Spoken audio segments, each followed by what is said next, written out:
Saya tuh singa tua yang luka.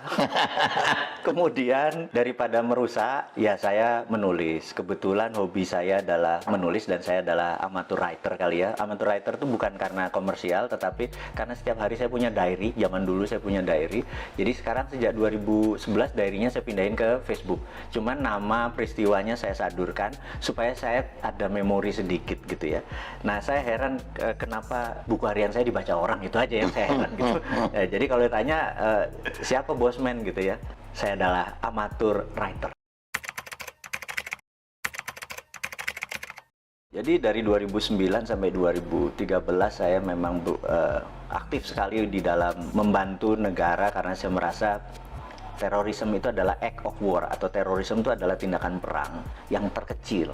Jadi perang sel, dan dia menggunakan aksi teror atau menakut-nakuti. Tujuannya kalau di negara berkembang seperti Indonesia berbeda dengan sebuah aksi teror di negara maju seperti misalnya di Jepang gitu. Kalau di sebuah negara maju, aksi teror dipakai untuk merubah kebijakan. Kalau di negara berkembang seperti di Indonesia adalah merubah pemerintahan. Jadi saya pikir ujung-ujungnya pasti memecah NKRI, dan darah merah kita langsung keluar kalau teroris ini arahnya merubah NKRI gitu ya. Know-how saya adalah bagaimana mengetahui pola pikir mereka kemana, patternnya. Ya saya interview biasa, mereka bahkan tidak menyadari bahwa itu adalah bagian dari interview.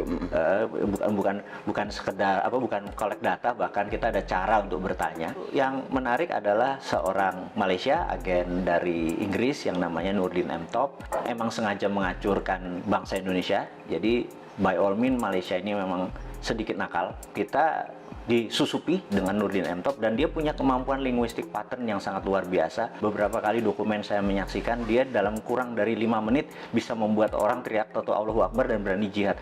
Bener-bener cara pengerubah itunya, dan itu menggunakan dengan waking hypnosis, alias dia tidak memakai orang yang tutup mata tidur gitu ya, seperti yang di komersial itu. Dia menggunakan kayak uya-uya ya. Dan itu kelihatan masih rendah memang ilmunya, yang menggunakan tidur itu hipnosis. Tapi waking hypnosis itu benar-benar sadar, mata terbuka, kesadaran penuh, dan dia menggunakan linguistik pattern yang sangat luar biasa. Polanya saya pelajari, saya bilang gila nih orang, 5 menit aja anak.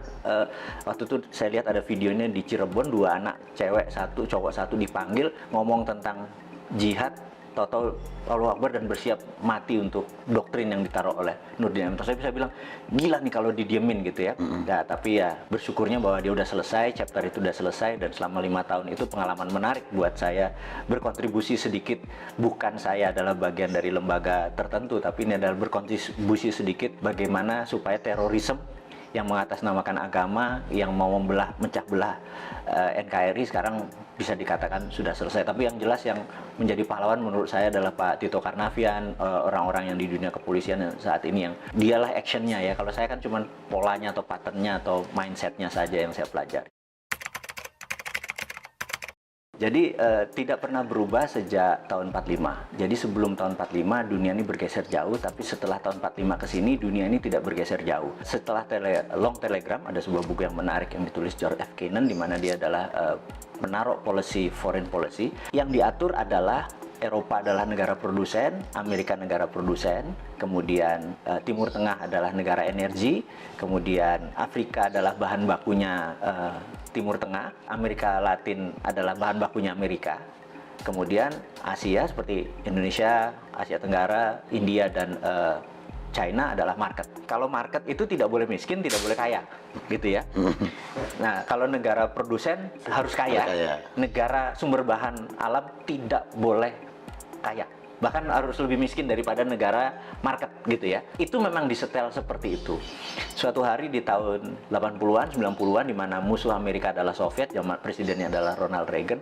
Mereka fokus di Timur Tengah karena energi, dan tahun 91 Soviet rata tanah. Fokus mereka terhadap energi itu, lupa bahwa ternyata China membangun manufaktur. Dan China membangun manufaktur itu bukan sendirian, dia dengan geng globalis dalam tanda petik ini ya. Tahun 80-an itu masuk ke China hanya sebagai labor murah. China membangun produksi. Nah, begitu China 20 tahun kemudian, dunia shock di tahun 2008 pada saat Olimpiade Beijing. Di situ dunia shock karena China mendadak menjadi negara produsen dan Amerika udah telat, realize-nya, menyadarinya sadarnya telat. sudah telat gitu. Ternyata China udah merubah dirinya menjadi negara produsen gitu. Kalau dia negara produsen, maka dia harus punya satu market, dua sumber bahan baku. Cina itu bahan bakunya dari nggak usah dijawab gitu ya. Dan negara yang jadi bahan baku itu harus miskin. Nah, negara yang jadi pasarnya dia yaitu Amerika dan Eropa tidak boleh kaya, tidak boleh miskin. Itu disetel sama Cina sekarang. Jadi kalau pemerintah tidak paham how the world work, bener nggak? Ya kayak sekarang ini kita kayak kikuk mau dagang apa salah semua, pertanian tidak bisa independen, pupuk aja impor dan lain sebagainya karena nggak ngerti gitu ya. Nah, kita coba mengingatkan bahwa kalau sebagai Anda pengelola negara tapi nggak ngerti how the world work, ya seperti sekarang berantakan. Nah, ini kita buka makanya. Propaganda itu ilmu makrifat, ilmu tertinggi dari strategi mempengaruhi orang lain. Jadi yang paling rendah namanya agitasi. Agitasi itu adalah mengajak, provokasi mengajak dan bergerak. Propaganda adalah changing mindset. Jadi ini semua bertahap. Mengajak dulu, mengajak dan bergerak, kemudian changing mindset. Propaganda itu bukan sekedar informasi satu aja, itu masih agitasi namanya.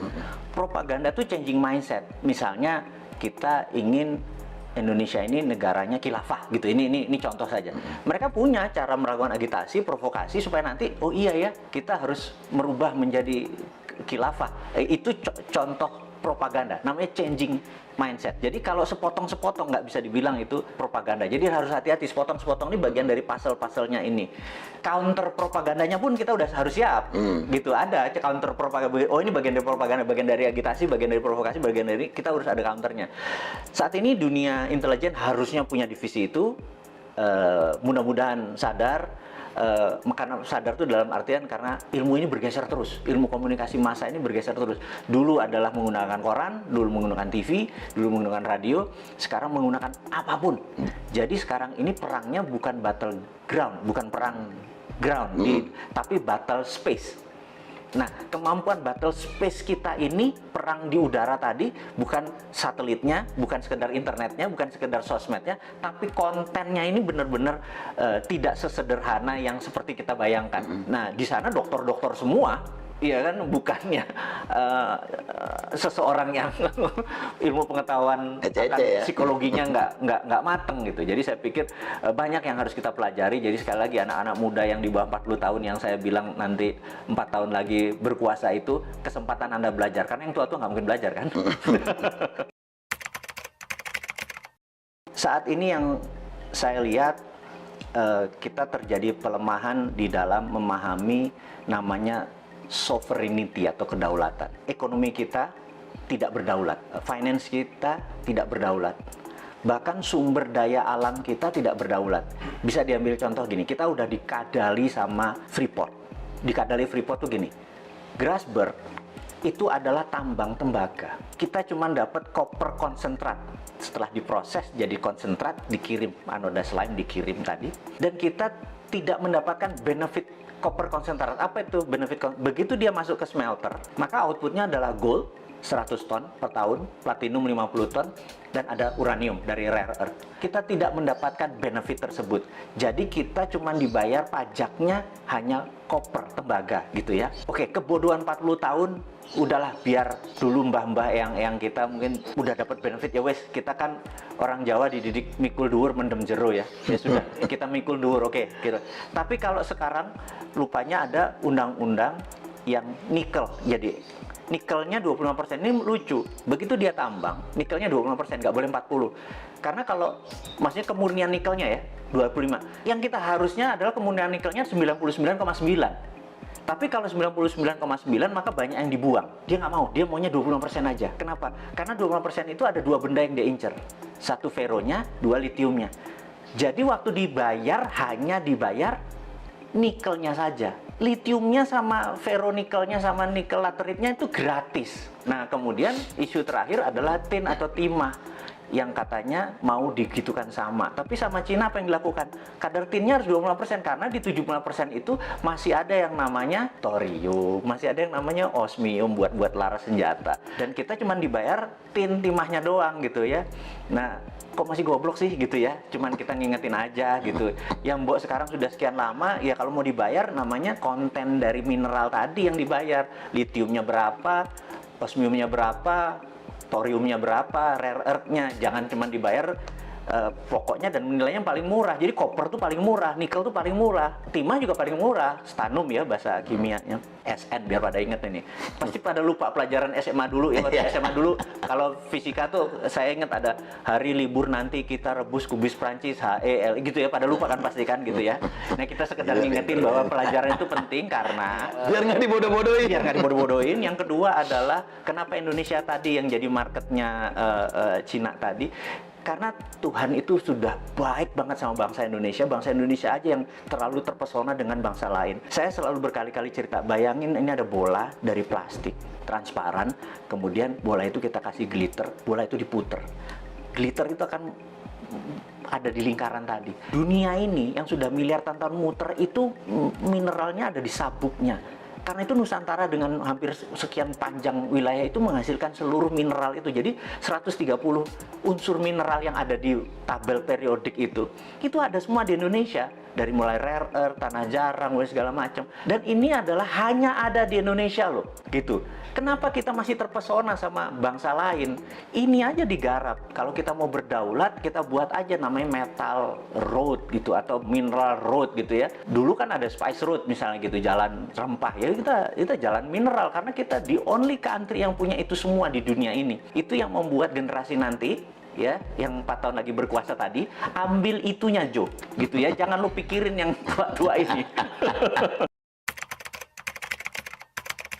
Menurut saya adalah diambilnya emas Indonesia sebelum Pak Karno dikudeta, dan itu gerakannya cantik sekali sehingga depository emas kita lepas hampir 1000 ton gitu ya. Cakep sekali skenarionya dan itu bisa dibuktikan one of the best.